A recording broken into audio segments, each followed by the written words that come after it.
Bonjour et bienvenue sur ma chaîne JLA TV Esprit Critique. Je suis Jean-Louis Aguilar-Anton, art thérapeute. Je milite depuis 2010 pour la création du diplôme d'État d'art thérapeute. L'histoire que je vais vous narrer est des plus édifiantes. En 2010, je me rends à Tours, siège de l'AFRATAPEM, à l'invitation de Richard Forestier pour un colloque ayant pour titre « Profession art-thérapeute ». Quelle ne fut pas ma déception en assistant à un mano à mano des art-thérapeutes de l'AFRATAPEM. Pour la gloire de l'AFRATAPEM. Aucune autre initiative, nous étions au cœur de l'entre-soi. De retour à Béziers, je crée mon association, l'ARAT, Association de recherche en art et thérapie, ouverte aux art-thérapeutes de toute obédience pour parvenir à une reconnaissance de ce métier en devenir. Et la finalité de cette association est de parvenir à la création d'un diplôme d'État d'art-thérapeute.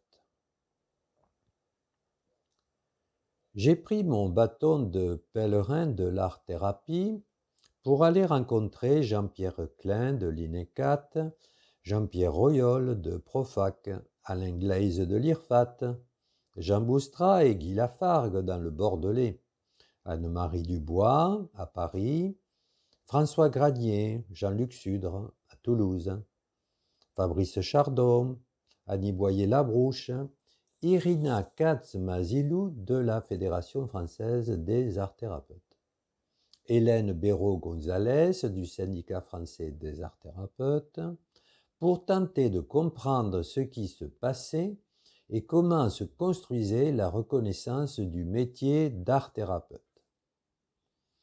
Le résultat de toutes ces rencontres est très décevant. Pour moi, c'est le statu quo, aucune proposition pour la reconnaissance du métier d'art-thérapeute. Chacun prêche pour sa paroisse et alimente une guerre de chapelle dérisoire et dommageable pour la reconnaissance au niveau national de la profession d'art-thérapeute. Puis, le 18 juin 2016, j'ai écrit une maquette pour tenter d'amorcer une réflexion sur l'ingénierie du métier d'art-thérapeute. Maquette qui propose un plan clair pour l'intégration du métier d'art-thérapeute en tant que professionnel de santé. On m'a demandé de publier une pétition pour la reconnaissance du métier et la création du diplôme d'État d'art-thérapeute. Pétition que j'ai intitulée Art thérapeute debout sur change.org et qui a été envoyée au ministre de la Santé le 27 juin 2016.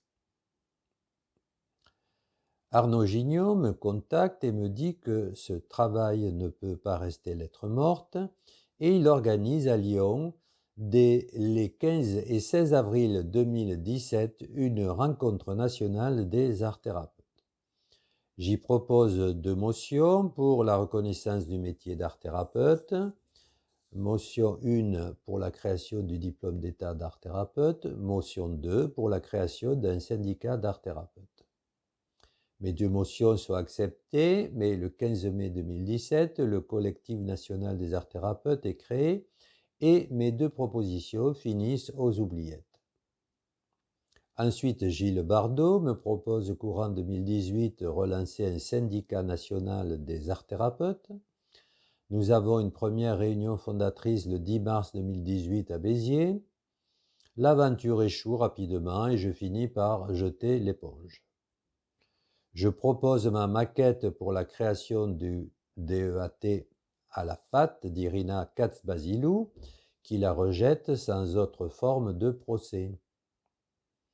Je la propose ensuite au SFAT d'Hélène Béraud-Gonzalez, qui ne lui fait pas bon accueil puisque le SFAT roule pour le Master de création artistique de Paris 5 Descartes Sorbonne. Aujourd'hui, en 2025, Émilie Montialou relance un collectif pour la création du diplôme d'État d'art-thérapeute. Je lui souhaite bonne chance. Quant à moi, je vous dis à bientôt sur JLA TV Esprit Critique, la chaîne qui ne fait pas dans le politiquement correct concernant l'art-thérapie française.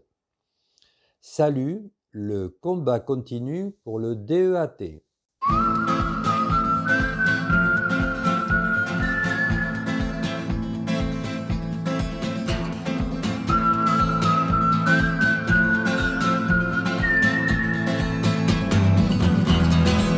I've always known since I was a young boy